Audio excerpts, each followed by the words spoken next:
everybody. I'm John Hand. I'm TJ Horgan. And welcome into the Sports Mandate. It's been a little while. It's been a little bit. It's good to see you, TJ. How you doing? Yeah, pretty good. I was on maternity leave with my fantasy baseball team. Sorry to say it's not doing well. I don't think it's going to make it. Well, I'm glad to be back. I'm sorry to hear about the mishap there, but I know. It's nice and cool in here, Definitely. and opposed to outside is hot. We're in the dog days of summer right now. And actually joining us on the phone, we have with us Matt McCarthy from 98.5 The Sports Hub. Hey, Matt, how's it going? Hey, it's going well. Thanks as always for having me on, guys. Yeah, thanks for coming. We appreciate it. We talked to Matt a little bit pretty quick, and he came on in an instant. We always thank Matt for that. Been pretty good. We actually visited him in Portland last year. He was doing a Sea Dogs game up there. So we're going to talk some baseball right now with Matt. He has done, play-by-play color. He's done radio, and he's still doing radio right now. He knows what he's doing. Yeah, exactly. So we can call him our baseball expert here. And so the Red Sox have not been playing well, to say the least, and the Oakland Athletics have been playing well, to say the least. And the correlation here is that the Red Sox have the fourth highest payroll in the MLB, and Oakland has the fifth lowest payroll in the MLB. So Matt, is there any type of, obviously baseball's sort of been a sport where money plays a huge role in it, just more so than any other sport. Is the time of spending more money to get better value coming to an end? You know, in some ways, I think it came to an end a few years ago. I mean, over the past few years, you've seen teams.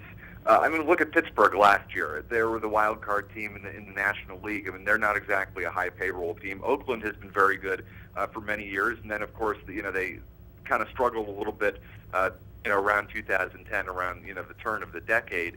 But I mean, if you go back into the early part of the millennium, I mean, the whole Moneyball craze. So, right. Teams who have a payroll advantage, certainly it helps. But you know what? There's still a place for smart organizations in the game of baseball. And Oakland just continues to prove that each and every year. Yeah, absolutely. And just some quick stats. 4 of the top 12 payrolls in the MLB are under 500 this year. 6 of the top 12 payrolls are within 3 games of 500. So certainly it very well could be that era is coming to an end.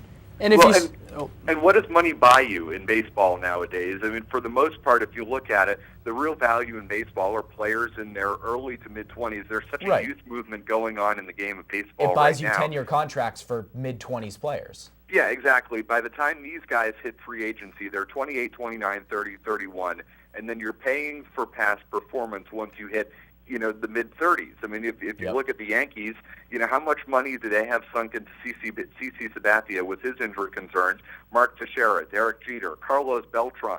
I mean, the list goes on and on and on. I mean, Jacoby Ellsbury is a guy who has not stayed healthy. So, I mean, that's what you can get on the open market. You can get big-name players, but oftentimes these guys are, if they're still in their prime, they're not in their prime for that much longer. And then you get into the mid-30s where you're paying for past performance, and that's happened with the Yankees, and it's happening with the Red Sox, with Jake Peavy. And of course it happened a couple of years ago with Carl Crawford and Adrian Gonzalez. I mean, the list goes on.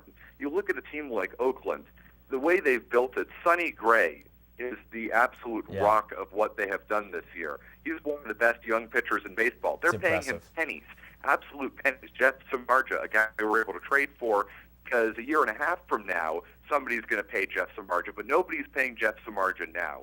So that's what makes Oakland so good. That's what makes some of these smaller market teams so good.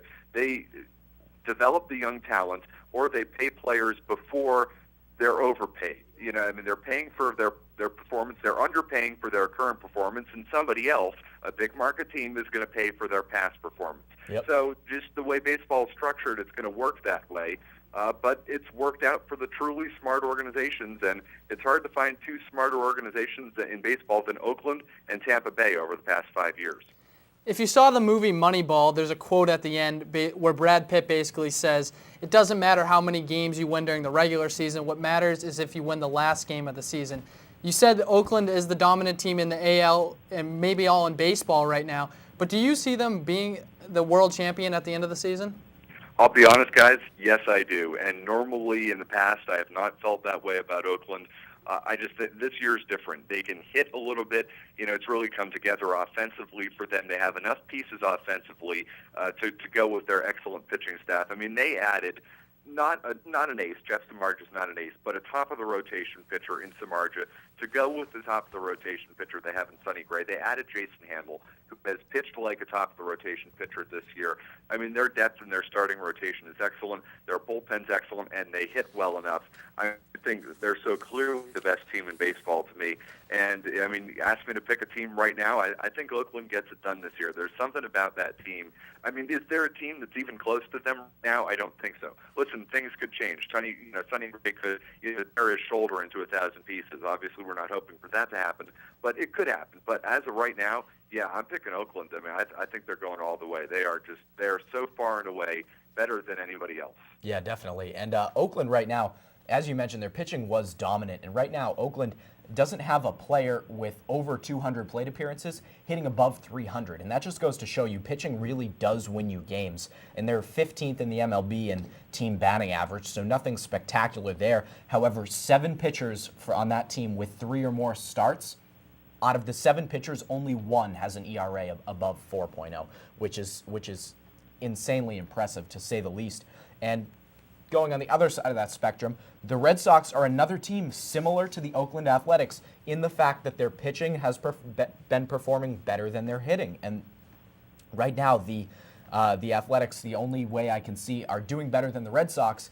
Their pitching has the 77.4. That's 77.4% left on base percentage. So basically what that means, how often their pitchers leave men on base, forcing the other team and pitchers get out of jams. The Red Sox are 17th in left on base percentage, despite having the highest wins above replacement for pitching in the MLB. I mean, is there really anything to explain that? No, but left on base percentage is something that sort of goes under the radar in terms of pitching statistics. When I look at the Red Sox and all those stats, they're absolutely true. When I look at the way this Red Sox team has played this year, for the most part, their pitching's been pretty darn good. Their bullpen's been good, and outside of awful starts at the beginning of the year from Clay Buchholz and Felix Doubront, I mean, Jake Peavy's been up and down, but overall he hasn't been terrible. For the most part, their pitching's been excellent. Actually, I saw a stat today which really surprised me. The Sox have 59 quality starts from their starters through the first 100 games. That's an extremely impressive number. It's actually the highest total they've had since 1946. Well, the clutch hitting to me is kind of the most startling thing because last year we look at this team, and I know another last year comparison is the last thing anyone wants to hear, but they were such a clutch team, coming up in big spots, getting those big runs when they needed it, and this year that's just not there. But one thing you mentioned, Matt, at the end there was the young kids, the youth. They've obviously have one of the best farm systems in baseball, and right now with what they've had, it just hasn't worked out. So, you start seeing the youth movement come up. Are these guys ready to come up? I know we've seen Christian Vazquez in the last 6 or 7 games really succeed. So will we see more with like a Mookie Betts or more guys down there? Do they come up and will they have success at the big league level?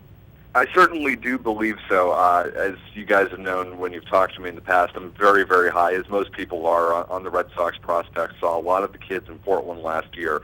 So now I'm very, very confident that when the kids are given a shot, as De La Rosa has been given a shot, as Workman's been given a shot, as Mookie Betts has been given a shot, Christian Vazquez, you name it, that for the most part, they're going to succeed.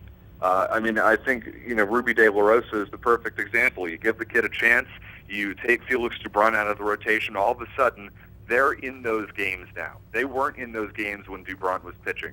Now, all of a sudden, every time De La Rosa takes the ball, he's given them a shot to win. I mean, he's been very, very good. I expect more in the same from Workman as he's, kind of bounced back and forth. He has options. But as Workman gets more opportunities, he's a guy that's going to keep you in the game.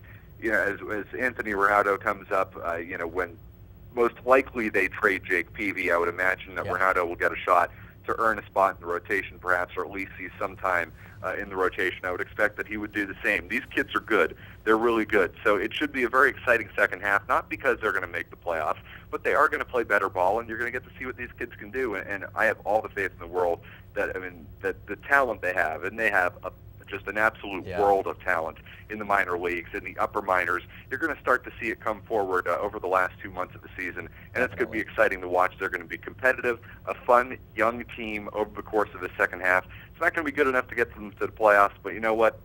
The way this season's gone, I'll take it.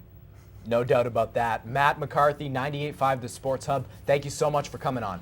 Hey, great. Thank you so much for having me. Always fun to be on. Definitely appreciate it.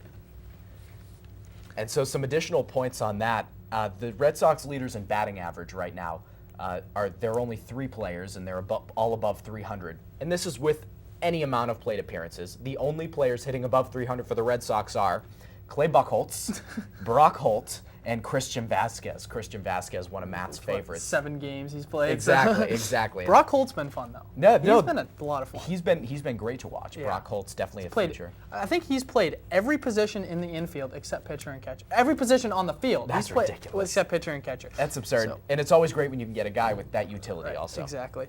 A lot of fun. So moving on to the NCAA now. How's Yeah. that for a segue? There we go.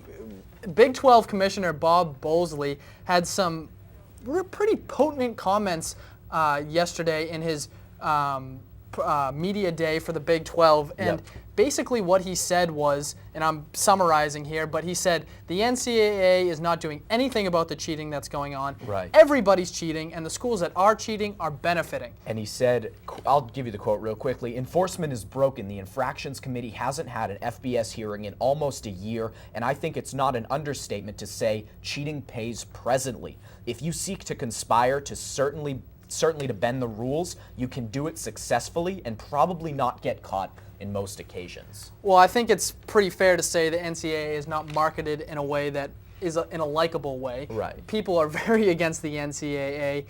What do they need to do to fix this I problem? mean, TJ? having the Pac-12 commissioner and Bob Bowlesby Big 12. come out, Big 12, sorry, Big 12 commissioner Bob Bowlesby say that it's broken certainly just strikes the credibility and depreciates all the value, the little value the NCAA did have in people's eyes.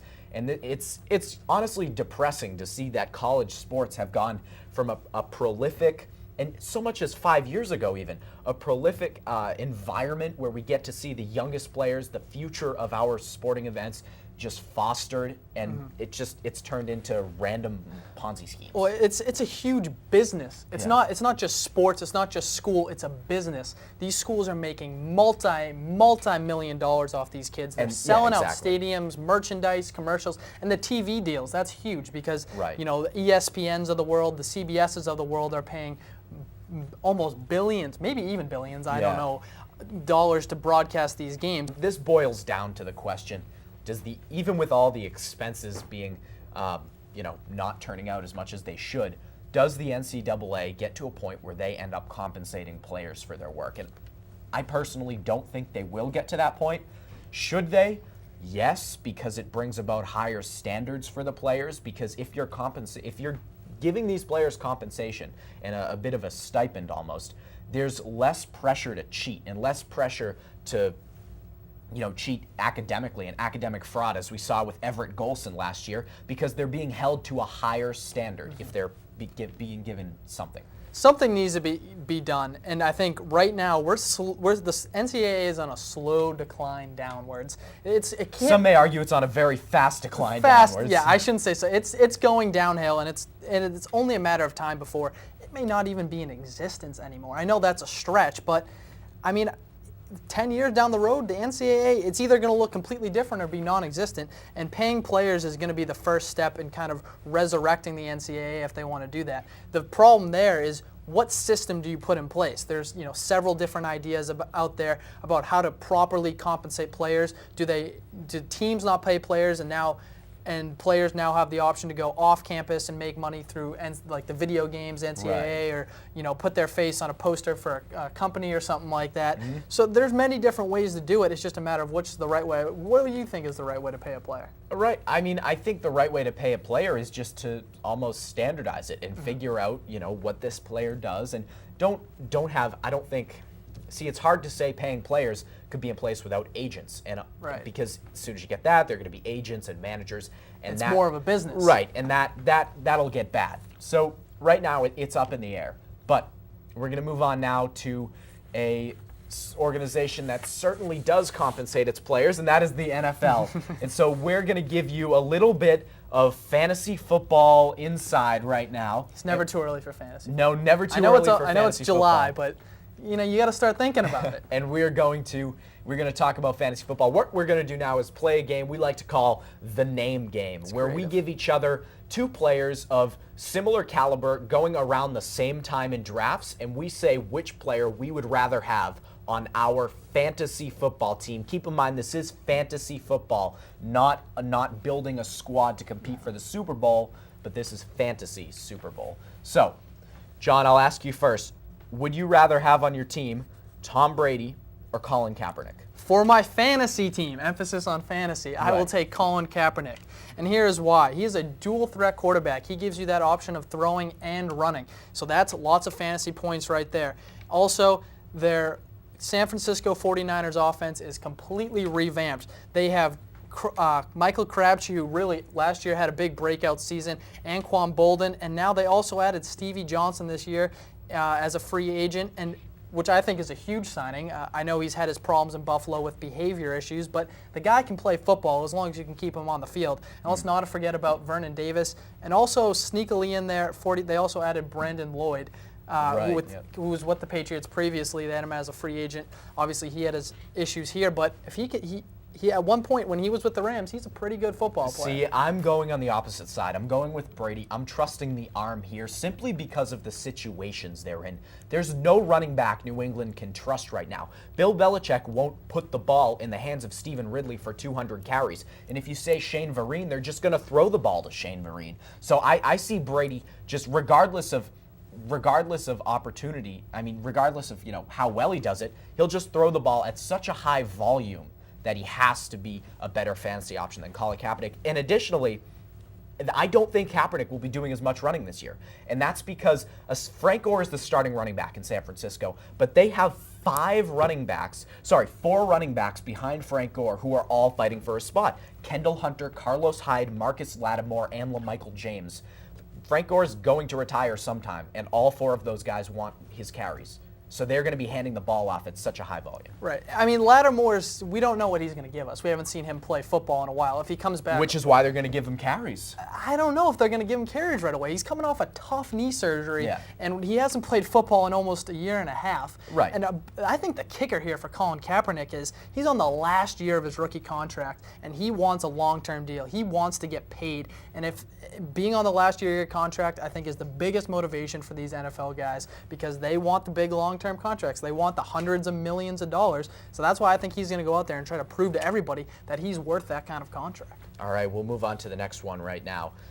The next name game is Julio Jones, wide receiver for the Falcons, coming off injury that sidelined him for the whole year. Julio Jones or Brandon Marshall for the Bears? I'm going with Brandon Marshall of the Chicago Bears. And like you just mentioned there, Julio Jones is coming off an injury. That is his second major surgery on that foot. He was just cleared to play, though. He was clear. He's going to be limited in training camp. He's not getting the full training camp. Right, which is probably a good thing.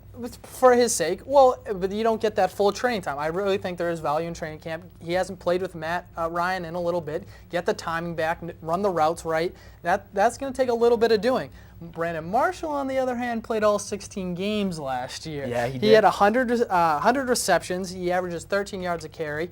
And Jay Cutler is a good quarterback. He's set to have a career year. This team is they've really beefed up this offseason. No, I like the Bears too, but I'm going with Julio Jones. And to attribute to him, he's the best wide receiver on the Falcons. And the Falcons with no Tony... What about Roddy White? He's a better wide receiver than Roddy White at this point. And it's debatable. With no Tony Gonzalez, they're going to be running 3 wide receiver sets. Roddy White, Harry Douglas, Julio Jones. So the defensive backs can't just concentrate on Julio Jones here. There are going to be other weapons on the field. And additionally, there's a better offensive line in Atlanta. They drafted Jake Matthews with the 6th overall pick out of Texas A&M. They signed the Chiefs' John Asamoah, talented right guard, and additionally Mike Tice, new offensive line coach. They'll give Matt Ryan more time to throw the ball, and we've seen Matt Ryan produce when he has time to throw the ball. Take 2012 for an example. Additionally, Alshon Jeffrey for the Bears, he's 24 years old. He's on the rise. They're going to want to get the ball to Alshon Jeffrey to see if this kid can reproduce what he did last year. You're right, and that's why I also like Brandon Marshall, because they're going to be getting the ball to Alshon Jeffrey. I expect Alshon Jeffrey to have a huge year, and I expect defensive coordinators to plan for Alshon Jeffrey and forget about Brandon Marshall. No one's going to forget about Brandon Marshall. But you're going to put more emphasis on Alshon Jeffrey. Than Brandon Marshall? You think they're going to put more? They could. I mean, we'll see what he does, because I think Brandon Marshall and Alshon Jeffrey are probably as good as could be as good of a tandem as Roddy White and Julio Jones. They're similar situations. I think Brandon Marshall is more stable, and I think you're going to get more opportunity with Marshall. Forgetting about one player, the most dynamic player and arguably the best player on this offense, Matt Forte. Yeah. Matt Forte. He's a very underrated superstar. Matt Forte is a fantastic running back, and they're not going to throw enough to feed Jeffrey and Marshall, and additionally get Forte's 20-25 carries a game. Forte is a fantastic running back, and they're going to run the ball until they can't anymore. Yeah, that's true. I mean, they do have a more complete offense probably than Atlanta. The other thing, which sometimes, this is a bit of a stretch, but the Bears have improved their defense. And I think that helps the offense because there'll be more time on the field for the offense because the defense is going to be the field. I'm going to disagree there because even if they have improved their defense, they're going to be ahead during games, which gives them less reason to throw the ball. They're going to try to. But they do play in the NFC North, you have to remember, which is probably the best division of football right now with the Packers and Detroit's revamped new coaching staff there. So there could be a lot of tight games with late fourth quarter, hurling the ball downfield, hoping for, late game touchdowns. Our last game we'll play is called Buy or Sell. And what buy or sell is, I make a prediction, I say something, and John will either buy it or John will sell it, and then we'll talk from there. So the first one, in the past decade, the Buffalo Bills have gone above 500 once in the past decade. They now have Sammy Watkins, Mike Williams, Brandon Spikes, a healthy E.J. Manuel, a healthy C.J. Spiller.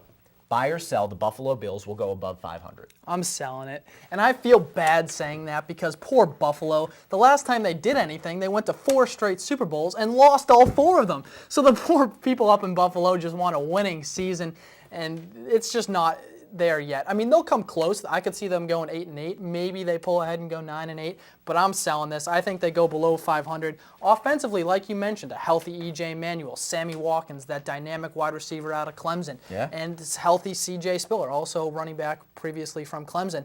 But on defense, they have some question marks. Marcel Darius, one of their big defensive linemen, comes in. He's overweight, doesn't pass his conditioning test. Brandon Spikes. Marcel Darius also involved in some legal troubles. Right, and if he can stay on the field.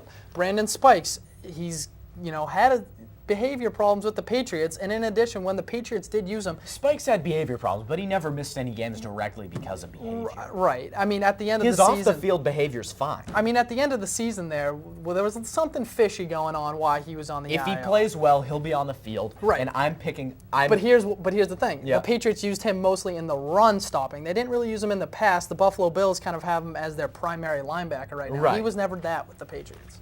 Well, I'm buying this. The Bills will go above 500 this year. E.J. Manuel wasn't a first-round pick to sit on the bench. C.J. Spiller is finally healthy. His ankle was a mess last year, and even so, Fred Jackson did pretty well with his carries. But E.J. Manuel, Sammy Watkins, and C.J. Spiller could be the next big trio in the NFL. That's an illustrious trio to me. I think there's so much potential there, and I'm not going to sleep on him this year. I'm gonna say I'm buying. There's a lot of talent on that offense, but let's look at their schedule. They have to play New England twice. They play Denver, Detroit, Green Bay, Kansas City, and Detroit's Chicago. no defense to be afraid of. Yeah, but they've got a pretty potent offense. Right. I mean, you throw in Calvin Johnson, Golden Tate this year, Matt Stafford. I don't know what they're going to do there, but with other games, they play San Diego and the Jets, and I see those as toss-up games. I can't sit here and say Buffalo Bills automatically win that game. It could go either way, and right there is 8 games. There's about 8 games they'll probably lose 6 of them to those teams I mentioned before, and they could easily lose the Jets and San Diego, and even the Dolphins. I'm not 100% convinced they can beat. Next buy or sell, new Cleveland Brown right out of Texas A&M. Johnny Manziel starts more games than any other rookie quarterback this season. Buy or sell? I think you almost don't even have to say his name. New Brown out of Texas A&M. I think everyone knows where that's going, right? But here's the thing. I want to say this on the record first. I think Johnny Manziel will be a bust. But I do think he will get the most starts out of all rookie QBs this season. Brian Hoyer, he's above average quarterback. He could do something, and I think he wants to prove it. Right after the LeBron decision, he tweeted out, "Nothing's earned in Northeast Ohio." So I think he definitely wants to put Johnny Manziel in his place. But let's look at his situation. He's only really been a starting quarterback for a few games, which he did last year, and then he tore his ACL. So he's coming off that ACL injury.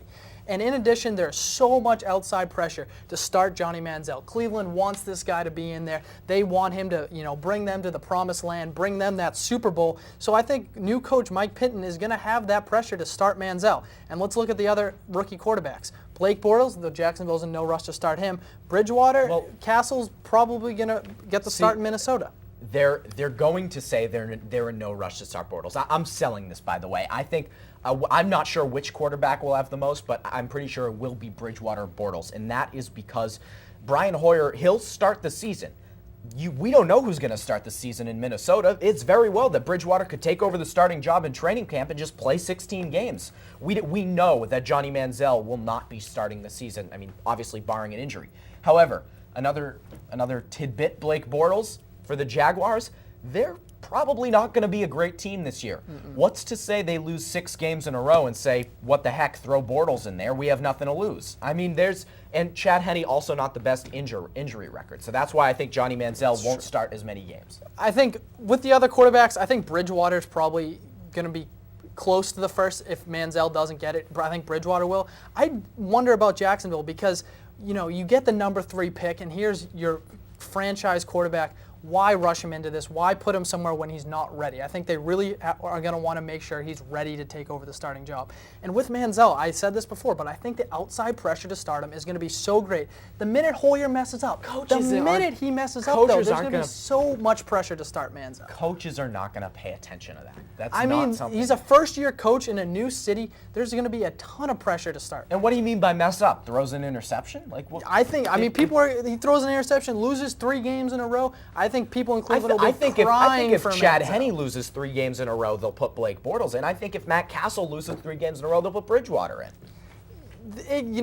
Both of those quarterbacks have a shot, but I think Manziel, I don't think he'll be a success, but I think people will, give Johnny a second chance, give him a third chance to do something. Right. And I think Mike Pinton will keep starting him because he'll be exciting. He sells tickets. He sells jerseys. He's already the number 1 jersey sell. Only has the number 1 jersey sales in the NFL. Hasn't even stepped on the field yet. Next buy or sell. Tom Brady threw his lowest touchdown total since 2006 last year with 25.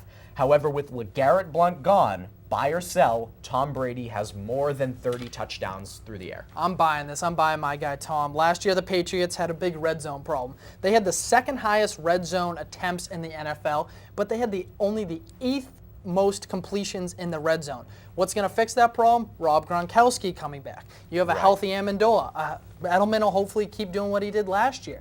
And with all these factors coming in, I'm sure in training camp they're working on that red zone because it was so pitiful last year. So I'm buying Brady.